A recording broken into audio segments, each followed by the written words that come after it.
Oi, eu sou a nutricionista Viviane e hoje eu vim aqui para tratar de um assunto que é o engasgo. E o engasgo pensando na alimentação infantil. Por que que eu decidi trazer esse assunto hoje? Porque diariamente eu recebo mensagens de famílias com dúvidas, com preocupações, angustiadas com relação ao risco dessa criança engasgar, principalmente quando ela começa a se alimentar. E eu, enquanto nutricionista, fico preocupada com esses relatos, porque muitas vezes isso acaba desencadeando em problemas, em dificuldades na forma de ofertar a alimentação das crianças, né?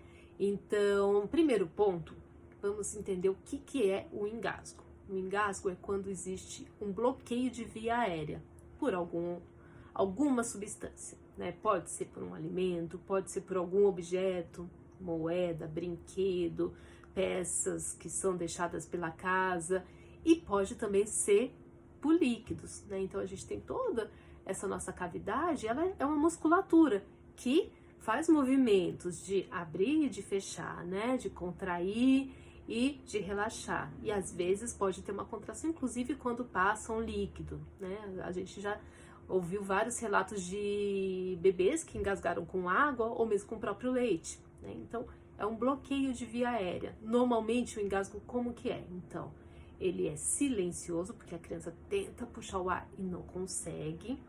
E você não observa a respiração. Passado algum tempo, você já começa a ver mudança de coloração.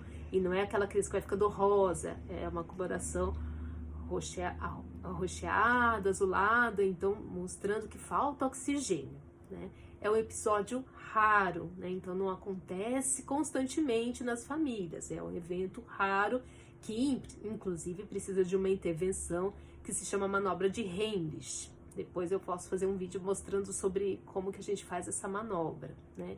E se a manobra em casa não tiver solução, você precisa chamar a emergência rapidamente. Episódio raro. Como que se previne situações de engasgo? Primeiro, cuidando com a introdução alimentar precoce. Então, a introdução alimentar acontece aos 6 meses, né? A partir dos 6 meses que essa criança tem uma maturidade fisiológica e de corpo, pensando em estrutura corporal, para lidar com os alimentos. Quando a gente oferece o alimento mais precocemente, ela não tem essa maturidade e isso pode levar a um risco de engasgo, tá?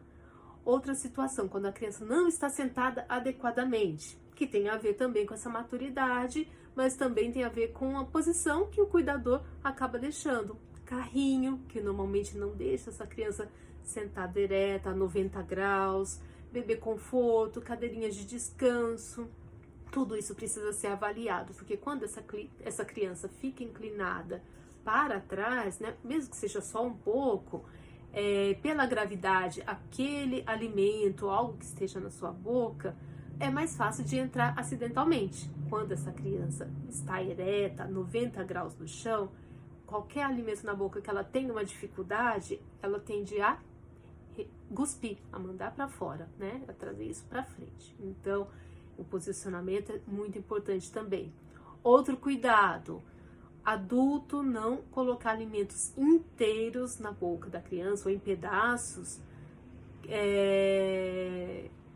sem que a criança esteja liderando, né? Então, se o alimento é para ser comido em pedaço, tem que ser levado à boca pela criança, não pelo adulto. Para o adulto alimentar uma criança, precisa ser na consistência recomendada para aquela idade, né? Então, pensando que 6 meses tem uma consistência mais pastosa, conforme vai evoluindo, vai ficando com alguns grânulos, alguns pedacinhos, até adquirir a consistência da alimentação da família. Então, esse é um outro cuidado. E o último cuidado é não oferecer alimentos em consistências inadequadas, porque o bebê vai passar a introdução alimentar, esse período dos 6 meses até 1 ano, sem boa parte dos dentes que são capazes de fazer a mastigação, triturar os alimentos. Eles estão escondidinhos embaixo da gengiva. A gengiva é dura, mas quando esse dente nasceu, ele dá mais capacidade do bebê de quebrar algo mais duro, por exemplo, uma castanha, uma noz. E então, nesse cenário, né, antes dos molares, os pré-molares terem nascido, Eu preciso oferecer uma alimentação que ele consiga amassar com força de gengiva, né? Então, se é um alimento muito duro e que ele não consegue quebrar, pode aumentar o risco de ter ali uma deglutição e isso proporcionar um engasgo. Outro cuidado, alimentos pequenininhos e arredondados, como ovo de codorna, mini tomates, as uvas, né? Então elas são arredondadas, têm uma facilidade de escorregar acidentalmente e encaixar e fazer esse bloqueio da via aérea, né? Então esses são cuidados que precisam ser tidos com relação à alimentação do bebê. Mas aí é importante também entender que existe um outro episódio que acontece com muita frequência e que muitas vezes a gente chama de engasgo, que é o reflexo de Gag. O que significa esse reflexo de Gag? Esse bebê, até os 6 meses, ele está acostumado a ter contato aqui na sua cavidade bucal com líquido, com leite, com a fórmula, que seja, né? Que vai promover um determinado atrito muito sutil. Quando esse bebê começa a ter contato com algo que é mais consistente, e eu nem estou falando do alimento em pedaço, mas só algo que seja mais consistente, pode ter um estranhamento. Ele não sabe o que fazer com esse alimento dentro da boca, né? E gera um desconforto, gera esse estranhamento, né? E o que ele tende a fazer? A mandar esse alimento para fora, né? Trazer ele para frente, para ele reposicionar ou mesmo cuspir. Tipo, eu não sei o que fazer com isso, manda para fora, né? Então, esse é o reflexo de Gag, que às vezes, dependendo de onde esse alimento alcançou, pode vir acompanhado de uma tosse, né? Mas é o quê? O movimento de o bebê tentar pôr esse alimento para fora e aí ele depois começa de novo a se alimentar. Reflexo de Gag, então, tende a ter barulho, né? Com esse bebê fazendo o movimento de expulsão, seja com a tosse, ou seja, fazendo aquela força, né? Projetando a língua para fora, faz uma força abdominal para esse alimento expelir. Dependendo se esse bebê tá com a barriguinha cheia, né? Tomou leite, alguma coisa, pode voltar leite também, né? Então, tem barulho, normalmente vai ter a respiração acontecendo e o bebê eliminando esse alimento, ou pelo menos reposicionando, a vida dele continua normalmente, né? Então, o humor dele continua bom, ele não tá ali agitado, nada disso, né? Então, ele se resolve por conta própria.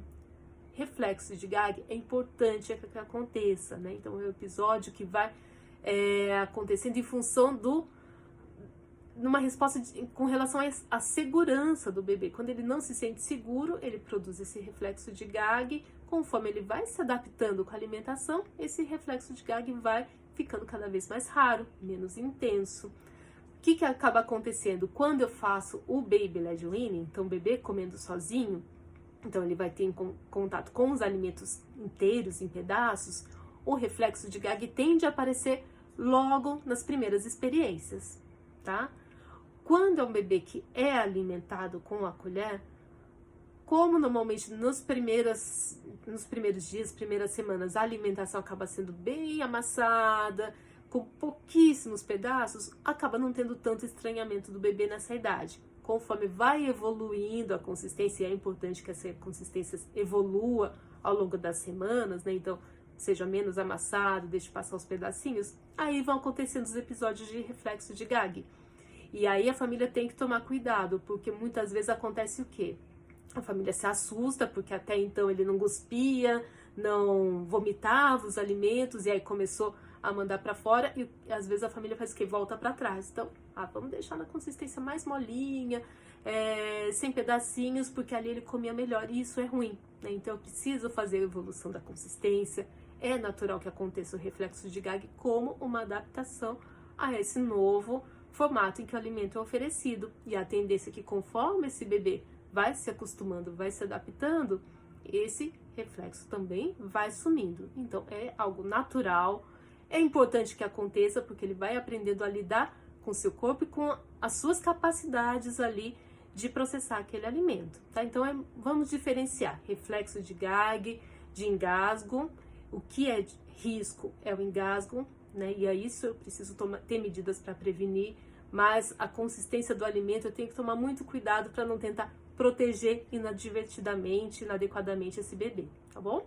Até o próximo vídeo.